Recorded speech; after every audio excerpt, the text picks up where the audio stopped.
Bonjour monsieur. Monsieur. Rue Le Pic, dans le 18e, s'il vous plaît. À Montmartre. Alors là, c'est d'accord.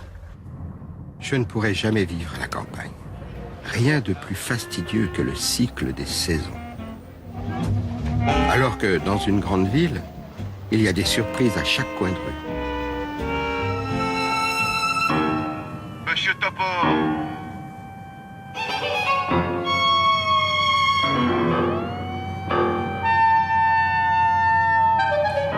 Monsieur Topor.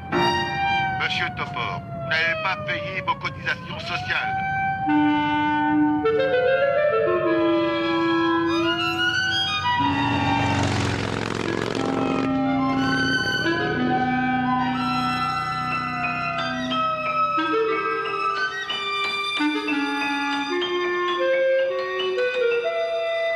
Disfried, Apollodore, Marcus Ludius, P. Fischer, A. Doré, Holbein, Céligny, Marantoni.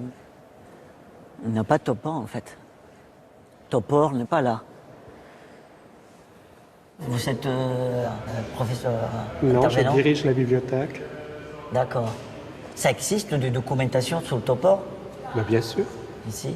Mais je ne peux pas vous dire, j'ai 65 000 ouvrages, donc est-ce que j'en ai sur Topor? Probablement. Ouais. J'espère. Ah, j'espère bien aussi. Figurez-vous, il était élève ici. Il est passé par là. Les téléchats. Vous avez vu les téléchats à la télé? Mais c'est plus un truc de nos parents. C'est plus la génération 1960. Genre. Ah, on dirait des vieilles affiches. Je pense aux vieilles affiches de la RATP un peu. À l'ancienne. D'accord. Ah, il a été dessinateur pour Harakiri. Ah, il a fait beaucoup de choses. Bon, voilà, je vous conseille vivement avant de jouer ça, d'aller voir Topor, quoi.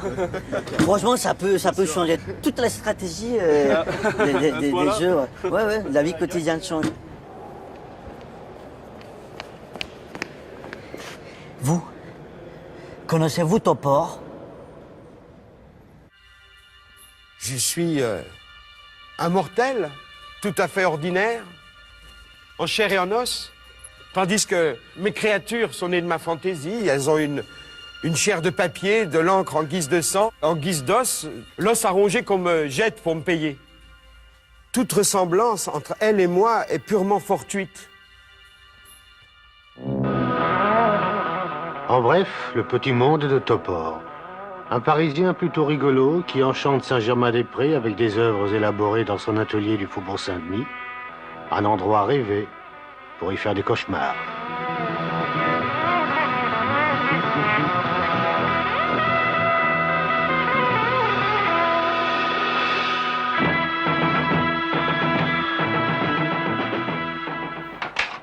Beaucoup de gens détestent les histoires à Topor. Il en écrit quand même, beaucoup. Le trou, le doucher. Topor a des timbres en caoutchouc avec lesquels il s'amuse beaucoup.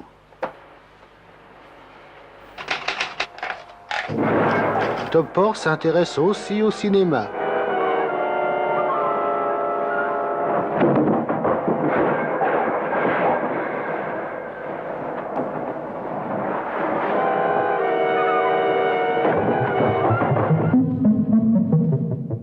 Ça a commencé il y a une dizaine d'années. Je prenais mon bain et le téléphone a sonné. Et je me souviens, il y avait un disque qui jouait en sourdine. Je crois que c'était La vie en rose. Je sais plus, je suis plus très sûr. Et alors j'ai voulu aller répondre. Et brusquement, il m'est apparu que dans la vie, comme ça, il y a des instants comiques, drôles. Et j'ai voulu devenir humoriste. C'est pas vrai. Topor est un menteur. Un menteur ou un hypocrite. À l'époque, la culture française, c'était Gainsbourg. Donc, via Gainsbourg, on arrivait à Topor, on arrivait à d'autres choses. Topor, c'est pas l'intellectuel comme Bulto, ses poètes, Guy Debord et tout ça. Là, on est dans l'avant-garde. Alors qu'on ne voit pas tout de suite l'avant-garde chez Topor, ça prend du temps. Et là, on se rend compte que c'est un iceberg, c'est sans fin. Topor. Topor, c'est Topor qui a fait... Chaque chapitre, ça commence avec avec quelque chose. Et c'était formidable. Each story in here is a story from Harakiri. Voilà, c'était très bien. Quand Marquis est sorti au cinéma, je pense que je devais avoir 12 ans, mettons. Et évidemment, je ne pouvais pas y aller. Mes parents sont allés à l'avant-première et tout le tintouin, mais moi, j'étais pas vraiment invitée parce que c'est quand même pas un film pour enfants. Et j'étais très amie avec l'ouvreur du cinéma qui est en bas de chez nous, qui est les 7 Parnassiens, là, à Montparnasse. Et je suis allée le voir et je lui ai dit, écoute, je sais que j'ai pas le droit, mais voilà, Roland Topor, c'est un grand ami à moi et j'aimerais quand même beaucoup voir ce film. Est-ce que tu peux me laisser rentrer? Et il m'a laissé rentrer. Donc j'ai quand même vu Marquis toute seule dans cette salle. Je crois que c'était la première fois que j'allais au cinéma toute seule. Donc déjà, c'était une sacrée chose. Et puis de voir Marquis, t'imagines, à 12 ans. Voici le confesseur que vous réclamiez. Oh, mon père! Oh, je suis la plus misérable des créatures. Une pécheresse vouée aux flammes de l'enfer. Ne désespérez pas de la clémence divine, ma fille. Et avouez-moi vos péchés.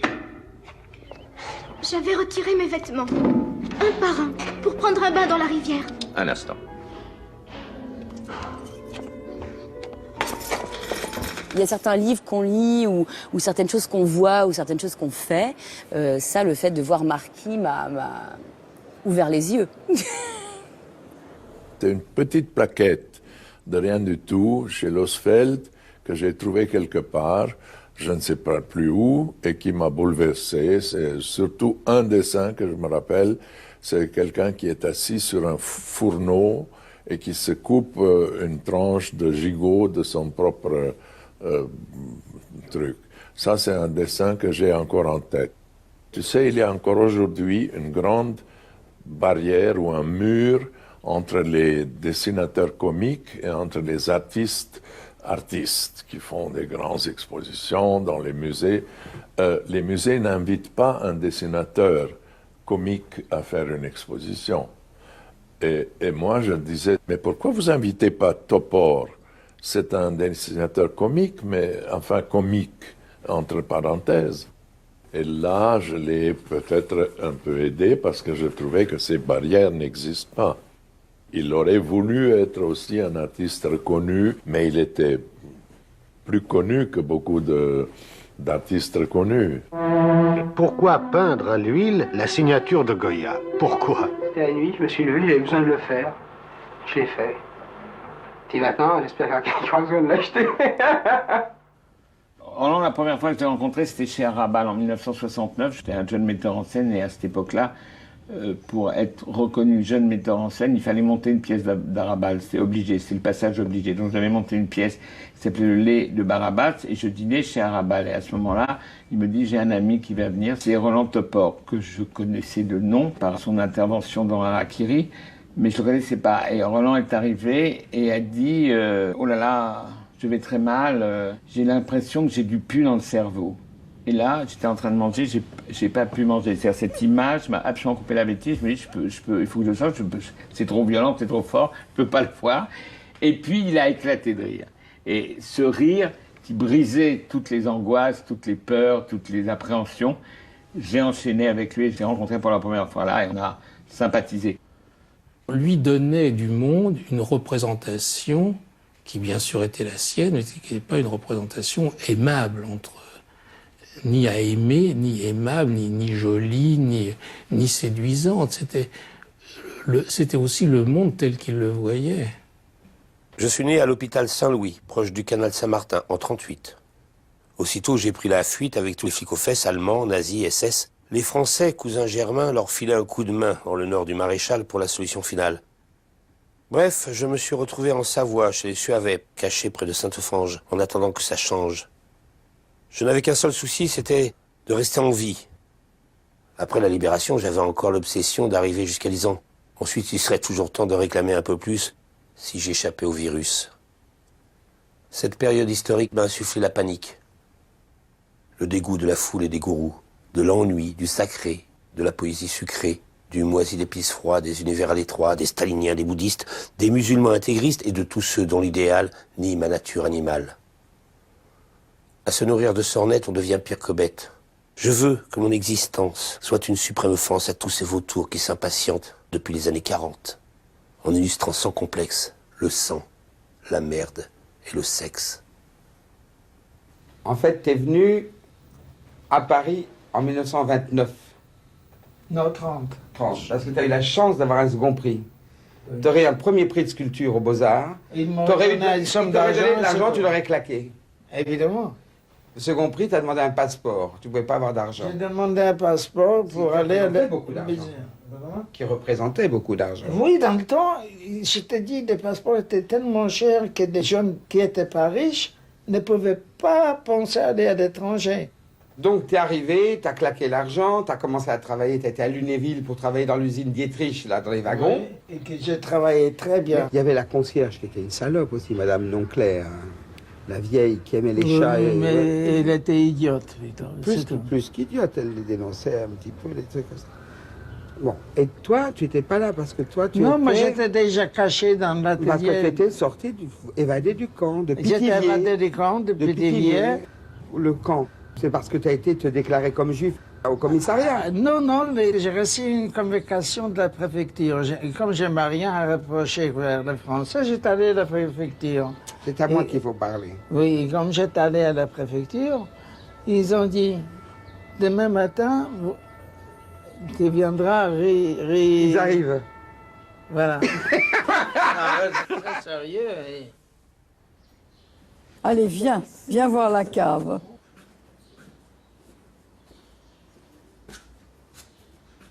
Il y avait un abri souterrain quand il y avait des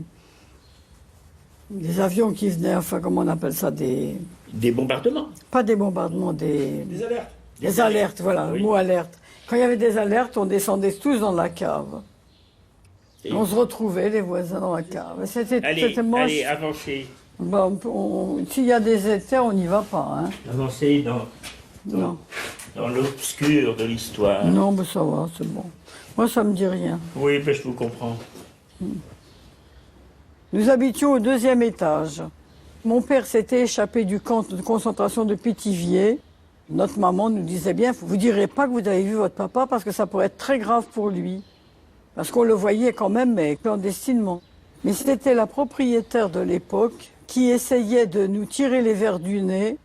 Quand nous descendions pour aller faire des courses, par exemple, ou pour aller à l'école, ou pour aller faire n'importe quoi, on passait par l'entrée et elle était embusquée au pied de l'escalier, là. Bonjour mes petits-enfants. Bonjour madame. Vous avez vu votre papa? Non, on n'a pas vu. Donc chaque fois qu'on descendait, ça ne manquait jamais. Elle était là, bonjour mes petits-enfants. Vous allez voir votre papa? Alors Hélène avait 50 plus, elle disait non. Et elle disait, toi mon petit garçon, tu veux voir ton papa? Et moi je disais non. Et Hélène a été morte de trouille chaque fois. Et un jour, Roland a dit oui, j'ai vu mon papa. Alors elle a dit ah bon, et où tu l'as vu? Et il lui a répondu à Pithiviers, parce qu'il ne savait pas dire Pithiviers. Je l'ai vu à Pithiviers. Ce qui fait que cette propriétaire a fait la gueule parce qu'elle espérait tirer les vers du nez et savoir où se cachait mon père. Et mon frère disait qu'on l'avait vu au camp de concentration. Donc, voilà. Et en partant, Roland m'a dit « Hein, tu vois, je l'ai bien eu ». Vous êtes un petit garçon de 5 ans et demi. Vous faites de superbes dessins et vous racontez de magnifiques histoires. Pourtant, cela ne semble étonner personne.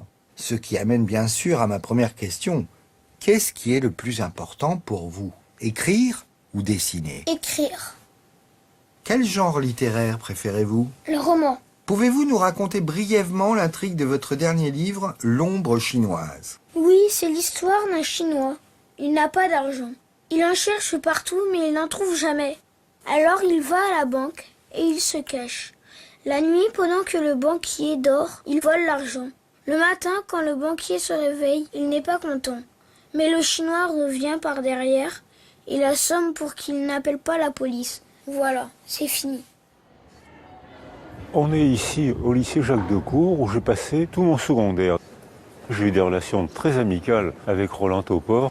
Roland était un élève moyen moins, et pourtant nous, les enfants, on sentait que c'était une personnalité intéressée par les activités intellectuelles. Et on allait lui demander conseil.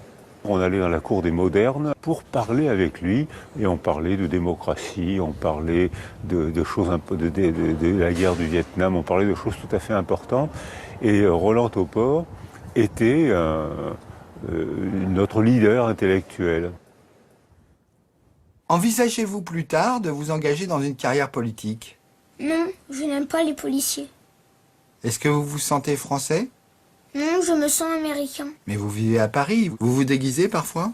Oui, j'ai alors l'impression d'être un Indien. Pourriez-vous me dire quelque chose en indien? Oui, moi, vu éléphant. Vous vous intéressez au cinéma? Encore plus qu'à la télévision. Je me souviens d'un film que lorsque j'ai vu j'étais petit et qui m'a beaucoup impressionné. Les Révoltés du Bounty, avec Marlon Brandon. À la fin, le bateau brûlait.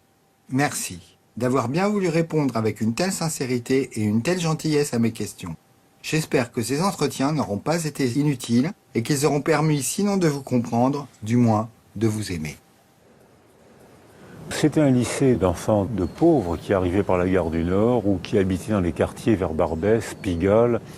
Il y avait des fêtes populaires à Pigalle. Avec qui voulez-vous lutter? Alors il y avait des musclés qui étaient sur l'estrade, quelqu'un levait la main, on lui jetait un gant, et la plupart du temps le professionnel le battait et le gars rentrait chez lui avec un œil fermé, la lèvre ouverte et en ayant passé un bon moment. Donc c'était une culture très différente, il y avait des prostituées partout, il y avait des maquereaux au Café de la Poste, à Pigalle, presque tous on avait eu quelques années terribles dans notre famille ou pour nous-mêmes, et la vie revenait. On était très pauvres, mais la vie revenait. Et il y avait une très grande gaieté, un très grand optimisme qui s'est calmé quand le niveau de vie s'est élevé et quand l'État s'est plus institué. J'allais dire, étonnamment, on ne parlait pas de la guerre. Et c'est pas étonnant parce que les enfants ne parlent pas de ces choses difficiles. Et c'est quelques années avant sa mort, j'ai découvert qu'on avait eu un passé commun d'enfants cachés dont on n'avait jamais parlé. Quand j'ai commencé à quoi? Enfin, à rater le bac. Oui. Enfin, en fait, j'ai pas commencé à rater le bac. Non, J'ai commencé à pas pouvoir. raté, J'ai commencé à pas pouvoir me lever tôt. Tu te rappelles la dernière année? Non, J'ai presque jamais été en classe le matin. Toi, tu te rappelles pas beaucoup de choses. Écoute-moi bien. Non. Qu'est-ce que je vais dire? Tu vas dire qu'en revenant de la première épreuve de bac, oui. Je t'ai dit que j'avais séché et que j'avais fait le dessin de la voisine de devant qui était très jolie. Voilà, les têtes de filles qu'il a dessinées devant lui. J'ai dit, comme ça que tu passes le bac? Et qu'est-ce que tu as donné comme machin? Il dit, j'ai rien donné. Et puis il dit, je me suis inscrit au Beaux-Arts. Voilà, parce que c'est un jeune qui se drogue pas et ça fait quand même plaisir. Oui, et il y a encore une chose. Il y a quand même des jeunes qui se droguent pas. Et non, encore une à dire.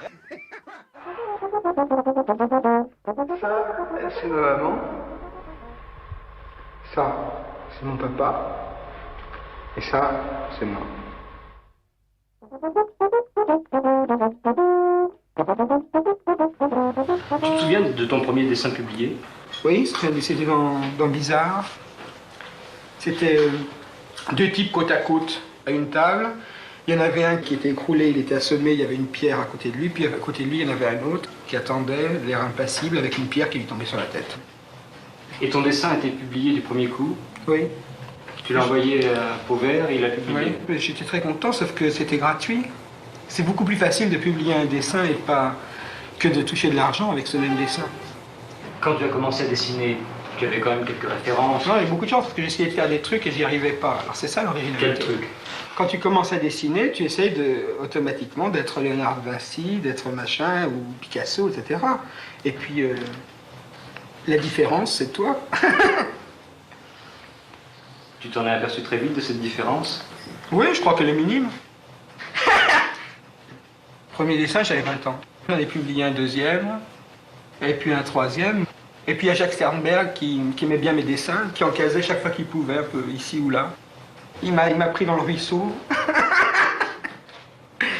C'est M. Sternberg.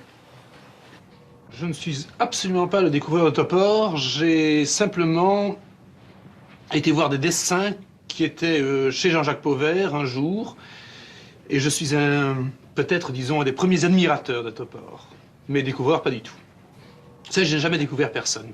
Tout me frappait, le personnage qui avait l'air de sortir du fameux Tom Tidd de 1830 ou 1860, les gags qu'on n'avait jamais vus. D'abord, j'ai cru que personne n'aimerait ça. Ce serait un coup pour rien, un espèce d'amateur génial qui allait s'embourber, s'enliser et puis cesser. Je crois que je l'ai cru. Où êtes-vous? Moi, je ne sais pas, on m'a déposé. J'ai été laissé ici ce matin. Ça vous paraît logique, Topor, de passer votre vie à dessiner?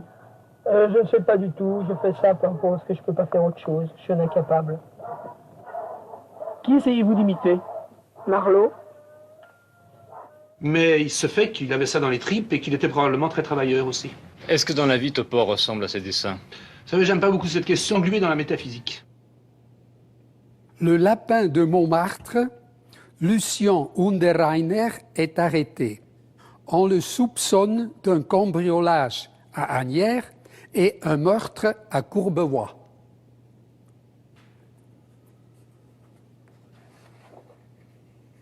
Il ne travaillait pas beaucoup quand il m'a rencontré.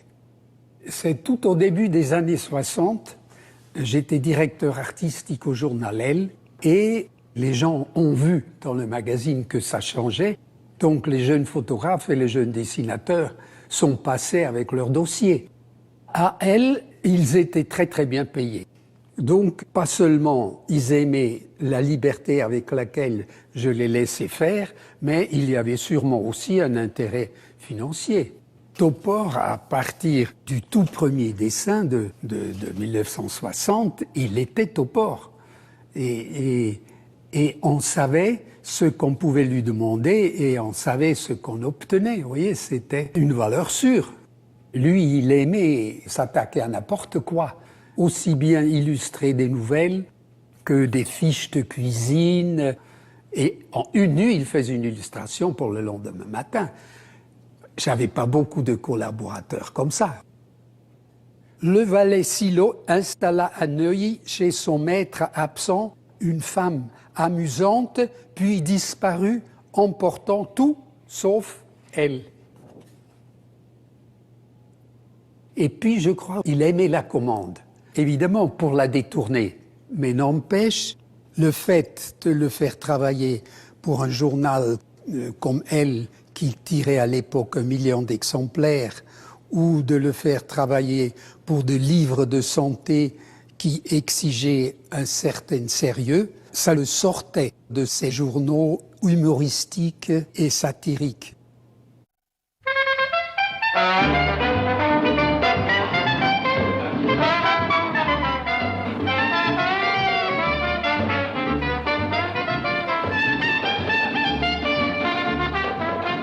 Maladie d'amour, maladie des amoureux, cherchais sur mes mémoires. Moi, ma chérie. Petit Rosier, comment s'est passé le voyage? Formidablement bien, tellement de trous d'air, je suis secouée. Ce qui est fantastique pour moi, j'adore, c'est de voir j'adore. votre visage reposé. N'est-ce pas, vous avez vu? Ah, vous êtes toujours aussi belle, waouh! Oui, c'est vrai. Maladie d'amour, maladie de la jeunesse. Chante pour le titre, hein? Allez. Regarde-le, demande pas mille. Le petit train qui va dans la campagne. Maladie d'amour. Et j'ai les petites gueules, hein. Je vais voir comment elle va quand j'aurai fini. La planète sauvage, premier dessin animé long métrage, est aussi le premier film français en compétition présenté hier. Accueil extrêmement favorable. Travaillant en coproduction avec la Tchécoslovaquie, ses auteurs Topor et René Laloux ont mis 6 années pour le réaliser. Le sujet, c'est une histoire de géants qui vivent sur une planète imaginaire, qui ont ramené d'un voyage galactique des petits animaux domestiques qui sont des hommes. Le film, c'est l'aventure d'un de ces petits hommes. Roland Topor, c'est vous qui avez fait les maquettes et les dessins. Oui, j'ai fait les maquettes des personnages et des décors du film. Les dessins eux-mêmes ont été faits par une équipe de 25 personnes. Nous avons essayé de mettre au point une technique différente de celle des Américains et d'arriver quand même à un spectacle qui soit possible dans le domaine de l'animation, en passant pas par le cellulo, mais par le papier découpé. Vous préférez venir en compétition? Non, je préfère venir en spectateur. Beaucoup plus décontracté. Il y avait un tas de films intéressants, quand même. Il est dangereux. Vous n'avez pas fini de l'ennuyer avec vos questions sur le cinéma, là? Vous pouvez pas le laisser jouer un peu? C'est malin. Mais il en profite, comme ça, il gagne tous les deux. Eh bien... Ouais, ça, c'est pas Voilà ma réponse. constitutionnellement. Avez-vous vous-même le sentiment d'une évolution dans votre conception du dessin animé? Vous savez, le dessin animé dont on parle a duré 6 ans à faire. Donc les dessins du début datent de 5 ans au moins avant les dessins de la fin. Donc il y a une évolution dans l'ennui, dans l'ennui que me cause le fait de faire des dessins pour 1h30 de spectacle. Je trouve ça absolument aberrant et il faut bien que le cinéma, c'est pas un art.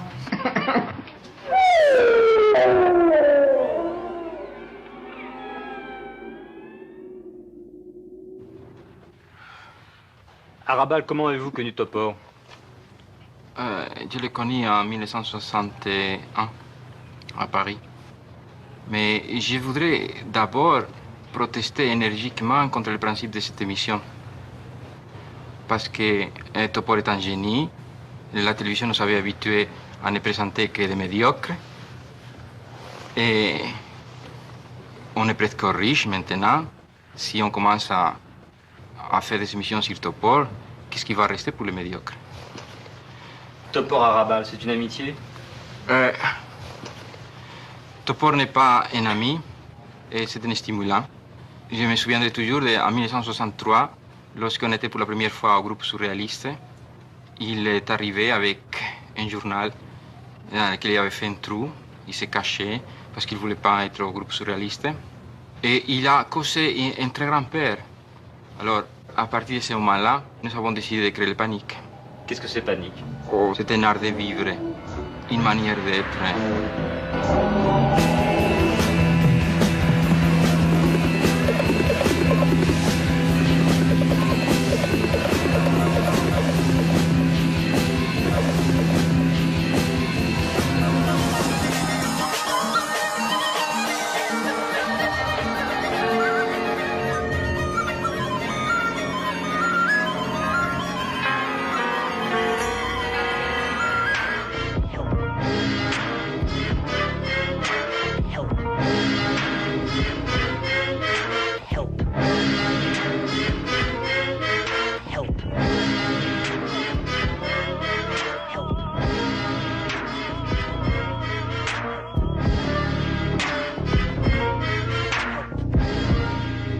Aujourd'hui, vous êtes connus l'un et l'autre et vous avez gagné beaucoup d'argent.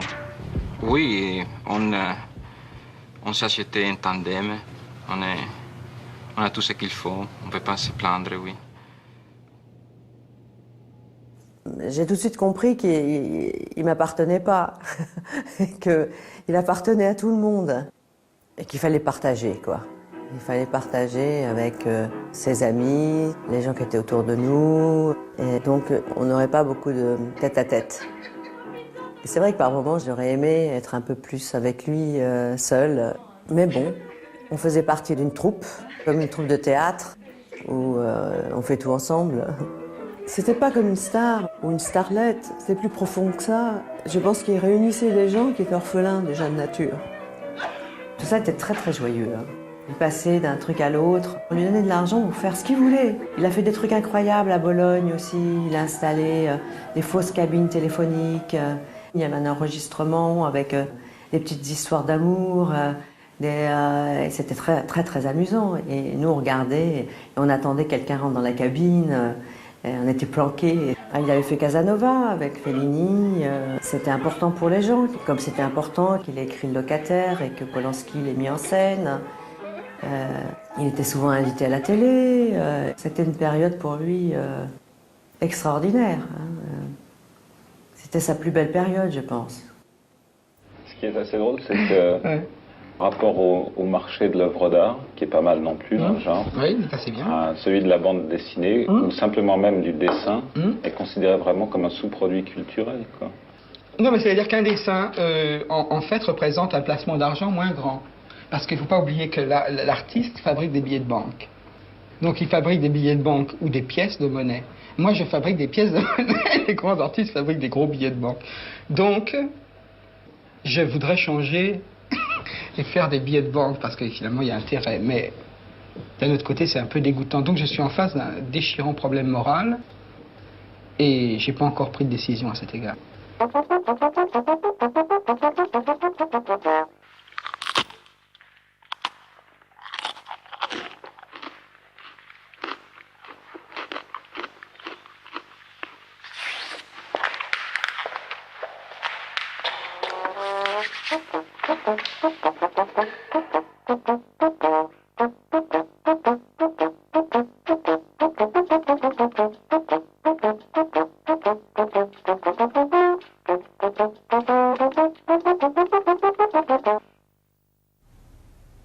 C'était sa table.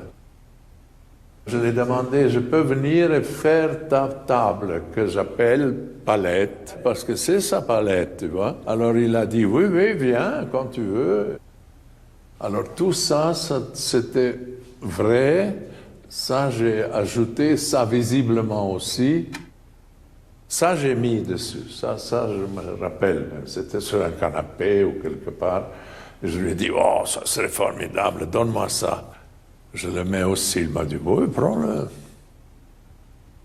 Il dépensait énormément d'argent. Je crois qu'il gagnait beaucoup avec les affiches, avec toutes ces choses. Et il les dépensait directement et sans scrupule, sans faire attention. Il invitait aussi tout le monde, mais je ne voulais pas être à sa merci comme ça continuellement. Et je ne participais pas du tout à sa vie, disons, mondaine, chez Castel et dans les cafés. Je lui téléphonais de temps en temps et on se voyait plutôt seul.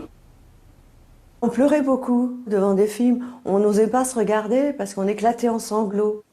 Alors, je me souviens, on avait regardé Elle et lui, un film de Léo McCarré, et on ne pouvait pas se retenir de pleurer. Ou Qu'elle était verte, ma vallée.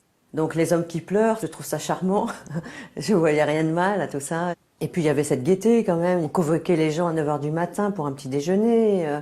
Roland ramenait des gens qu'il avait rencontrés dans des bars le matin.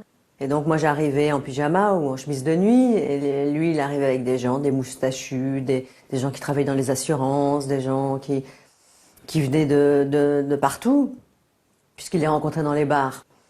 Il ne les connaissait pas 2 heures avant. Et c'était ses meilleurs amis du moment. Dans son cas, il y avait des gens qui faisaient les poubelles et qui rapportaient le dessin pour qu'il soit signé. C'est gonflé. Marcel Aimé, le drôle, et Roland Topor, le noir, se sont rencontrés à l'espace de 6 volumes et de 150 illustrations.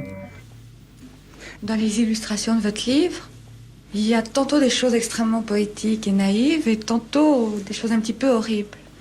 Oui, mais ça, je crois que c'est aussi ce qu'on trouve dans les de Marcel Aimé, parce que c'est assez horrible, la destinée des gens et la façon dont ils vivent et la façon dont ils sont constamment floués, qu'ils tombent dans les pièges, toujours en espérant être heureux, pour être bien, pour être chic, et la façon dont ils se font avoir, et finalement dont ils ont peu de moments de bonheur dans leur vie.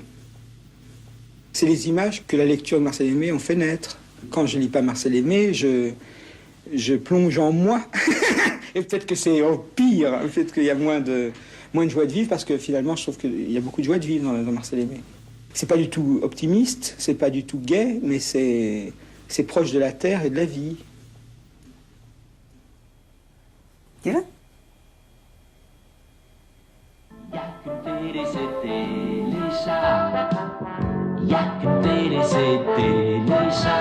Chalut! Bonjour, Grouchat. J'espère que votre bras va mieux. Vous ne souffrez pas trop? Non, ça va bien. Et je trouve même ça très pratique pour ranger mes affaires. Oh, je suis moche. Et hop, la voilà dans son trou. Bon, enfin, un peu de trac chez une débutante, c'est bien naturel. Allons, Lola, du courage. Présentez-nous les nouveaux programmes de Téléchat. Il y a quelqu'un. Elle a le trac, un épouvantable trac.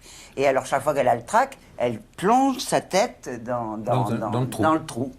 Et leur sang dit « Ah !» Il y a quelqu'un. Il y a quelqu'un. Comment il y a quelqu'un? Ça, c'est Groucha. Mais si, je t'assure, Groucha, il y a quelqu'un. Elle a un parcours assez classique, elle. Classique, beau texte, belle chose. Moi, c'est la pub, donc j'ai chanté une pub grâce à Téléchat, d'ailleurs. C'était « Je m'appelle Brise, longue durée, dans les goguenots, je suis votre aide. Je m'appelle Brise, longue durée, dans les goguenots, je laisse planer un doux parfum frais et léger. Brise, longue durée de Johnson, 3 francs 15, la boîte de 12. » Eh ben, je te jure que celle-là, elle est passée. C'était pas dans les goguenots, c'est dans les WC. Et avant, je faisais rien, donc j'ai fait ça. Et après, je faisais plus rien non plus. Mais je vais vous dire un truc, je vous emmerde à tous. Regarde, Micmac, ne fais pas de bruit. Qu'est-ce que c'est? Un couple de machines à coudre avec leurs petits. Oh, il est mignon, ouais. Oui, mais attention, il a déjà une aiguille très pointue. Et il serait capable de te coudre un bouton sur l'oreille. Qu'est-ce qui se passe? Regarde là-bas, un aspirateur sauvage. En appartement, il ne mange que la poussière. L'aspirateur va essayer de trouver une proie, par exemple, ces Charentaises à col vert qui descendent paisiblement le courant sans méfiance. Faudrait les prévenir. Non, il vaut mieux ne pas intervenir. C'est la dure loi de la nature et de la réserve. Même les aspirateurs ont le droit de croquer. Oh, et là, c'est quoi ce truc blanc qui bouge? C'est une Brossus, cabinetus à poil dur. Oh, c'est dégueulasse! Au contraire, Micmac, elle a la passion de la propreté. Sans elle, les cailloux blancs de la rivière seraient marrons. En fait, Henri et moi, on était dans les marchés de télévision et on s'est rendu compte de la pauvreté des programmes pour enfants. Henri savait que Roland avait travaillé, avait fait des dessins avec des objets humanisés. On a profité d'une venue de Roland à Bruxelles et donc c'est comme ça que ça a démarré. Chez Roland, la télé était toujours allumée. C'est comme ça que c'est devenu Téléchat aussi. Et pour pouvoir convaincre les financiers et les chaînes, on a évidemment fait plusieurs essais avec les objets uniquement. On a présenté ça à un public d'enfants. Et les enfants, on voyait bien qu'ils étaient réticents, ils avaient une difficulté à s'investir, à s'identifier. Et c'est alors qu'un gosse a dit, mais pour parler aux objets, ben, il faut un chat. C'est comme ça que Groucha est né. Et voilà, les épisodes ont commencé à s'écrire. Très vite, le spectacle est devenu en fait la vie de tous les jours, la télé. Roland disait toujours, ben, la vie c'est la télé, et la télé ça bégaye, donc de toute façon dans 20 ans on sera toujours d'actualité. Un jour on papotait, on discutait, et donc l'un dit, si j'étais parano je serais plus heureux, je serais plus riche, je serais plus beau, etc., etc. Et on se dit, ça c'est un bouquin. C'est des choses que les gens n'ont jamais dit, les paranos c'est mal vu, et que la société en fait nous vole notre parano pour nous tenir en esclavage. Ce sentiment de l'hostilité du monde, c'est quelque chose qui était extrêmement ancré en lui. On partageait ça ensemble, on se dit on va écrire le bouquin, on met quelques idées sur le papier, mais actuellement je serais incapable de vous dire qui a écrit quoi. Bon, d'abord, c'est lui qui tapait à la machine. On dit on va taper ça, il tape ça, et puis il peut aussi ne pas taper exactement ce qu'on a dit. Vous voyez, donc il faut surveiller. Et de temps en temps on s'agace l'un l'autre, c'est évident. Et donc à l'époque, la papesse de l'édition, c'était Françoise Verny. Donc ni une ni deux, on va voir Françoise Verny, on prend un rendez-vous, on lui propose le truc, elle est emballée, formidable. Et elle nous dit, je vous donne une réponse sous 15 jours. 15 jours après, pas de nouvelles. Et aussi bien Roland que moi, on était très parano, on l'a toujours été. Et on était furieux. Et donc, on a fait une chose qui se fait jamais dans l'édition, on a envoyé un huissier reprendre le manuscrit. Je ne sais pas si vous voyez, c'est chez Flammarion, un huissier débarquant dans le bureau de Françoise Verny, récupérant un manuscrit. Donc après, on propose le truc à Balland qui dit tout de suite oui. Ça a été un flop total, bien qu'il y ait eu beaucoup d'interviews. Ces années 80, tout le monde fait du pognon avec les produits dérivés. Donc on a été sollicité, évidemment, par le marché, et on y a répondu d'une façon particulière. Roland, par exemple, avait imaginé un jeu qui était le jeu du trottoir. C'était un rouleau de moquettes, une sorte de jeu de loi, avec d'un côté le trottoir, les dalles, les pavés, et puis la bordure, et très important, un morceau de Jacques du Caniveau.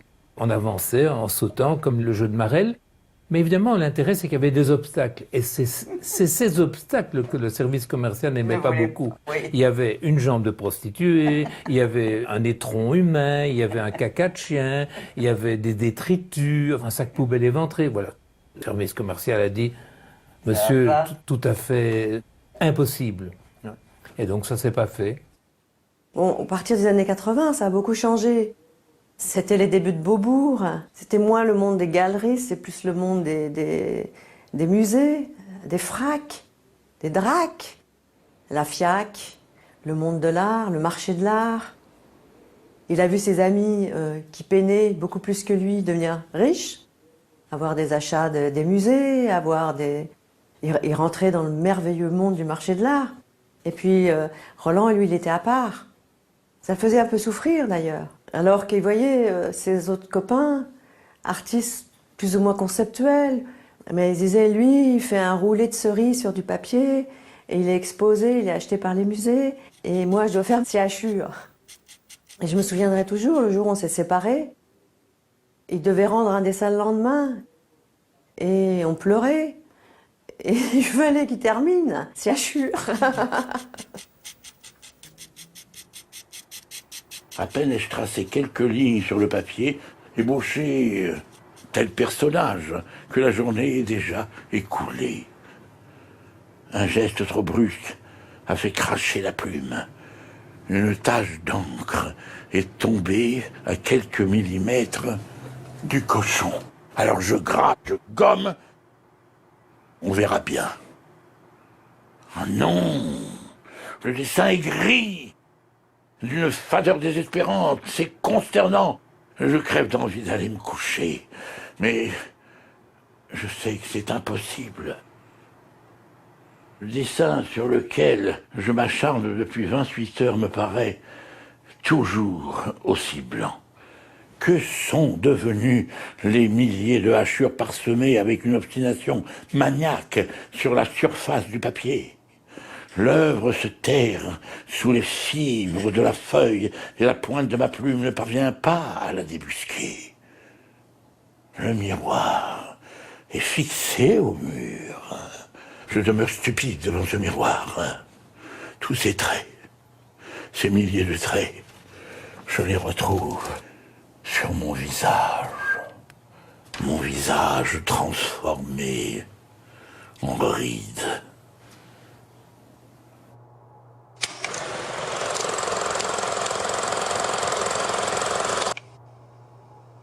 Il a voulu commencer aussi à faire autre chose. Il a développé la peinture à la bombe. Subitement, il avait aussi du plaisir qu'il n'avait pas dans ses dessins que tout le monde connaissait.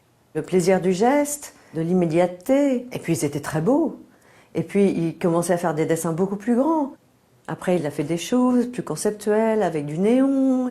Il a fait quelques livres comme Hermann Ehrlich, sur un photographe aveugle. Et c'était un soulagement pour lui, tout ça. C'était un truc très, très agréable. Alors les gens ne comprenaient plus. Ils voulaient de la hachure. Et lui, il voulait passer à autre chose. Est-ce que vous êtes furieux, en colère, lorsque vous lisez que vous êtes un touche-à-tout de génie, par exemple? Est-ce que cette formule, ça rend pas en colère, vous la supportez? C'est mieux qu'un touche-à-tout de merde.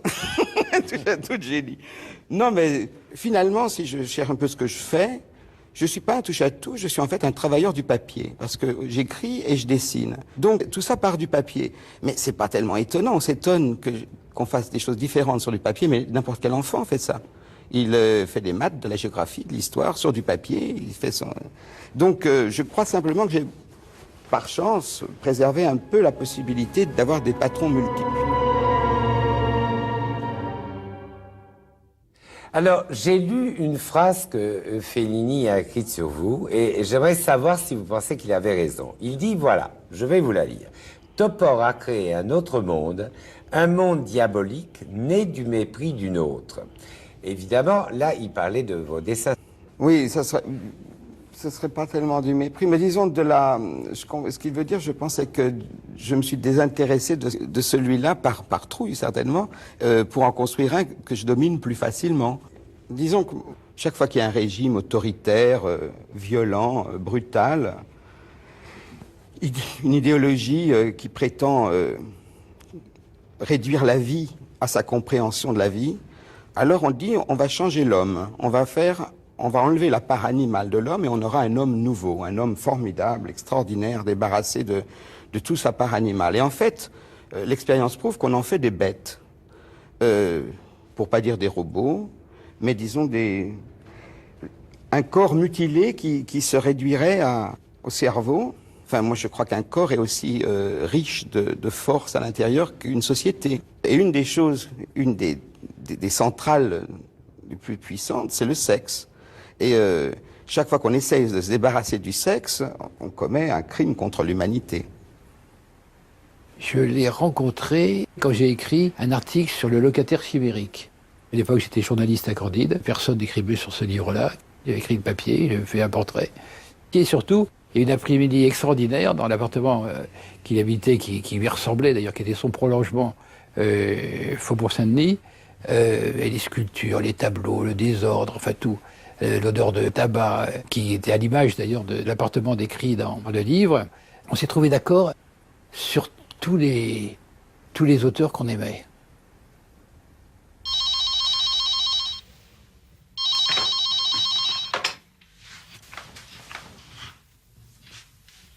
Non. Voilà, bon, je suis Dara, que je prépare un livre qui sera à la fois un livre d'histoire, mais aussi un livre un peu de vulgarisation historique. Je reste au lit parce que tant que je suis dans mes draps, je bois moins, je fume moins, je dis moins de conneries, et j'ai des idées.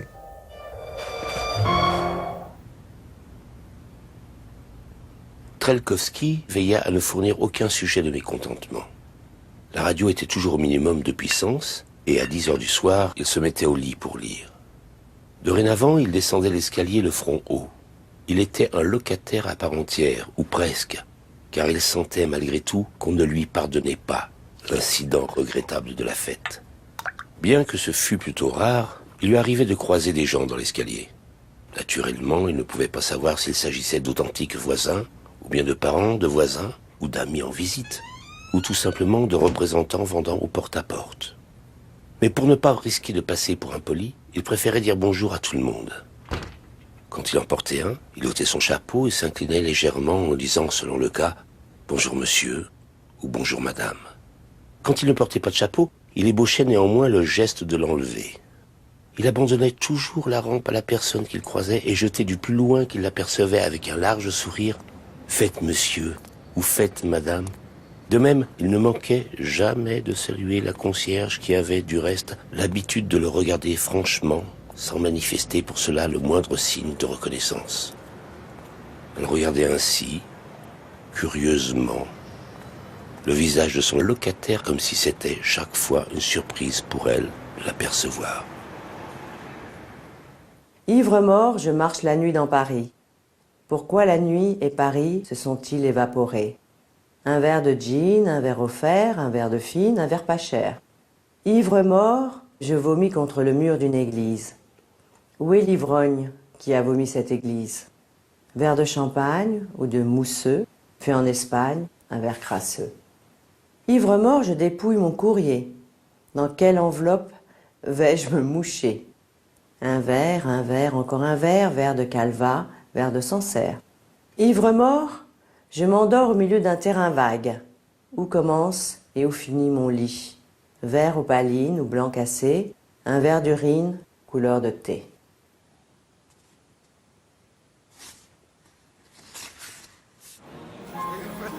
Quand tout va bien, ça paraît trop beau, trop calme. Je deviens nerveux, inquiet. Les Indiens vont attaquer.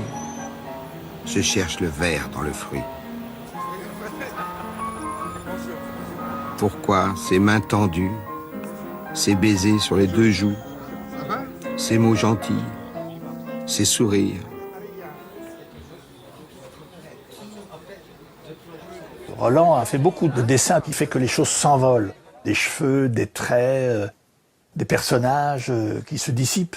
Il a construit une œuvre absolument gigantesque et en même temps, il a tout fait pour qu'elle s'évanouisse, pour qu'elle s'échappe, pour qu'elle s'éparpille, par la volatilité d'ailleurs des supports qu'il a utilisés, et il donnait tout le temps.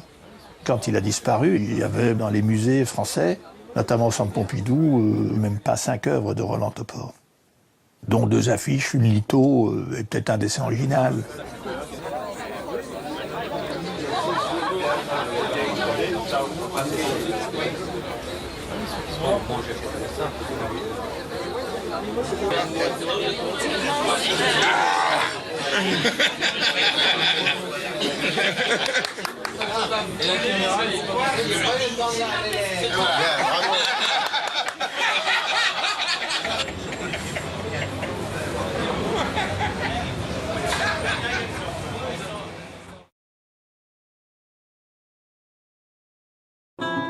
Vers l'abattoir, Seigneur, tu conduis ton troupeau. Tu pardonnes aux pécheurs avec un grand couteau. Tu les saignes, ô Seigneur, en fin gourmet mystique. C'est ton droit de Seigneur avec les catholiques. Mais les athées, Seigneur, et tous les hérétiques, aussi d'affaires, hélas, gastronomiques. La chair de tes pasteurs est-elle trop familière? Ou celle de tes bonnes sœurs, trop dure quand tu mastiques?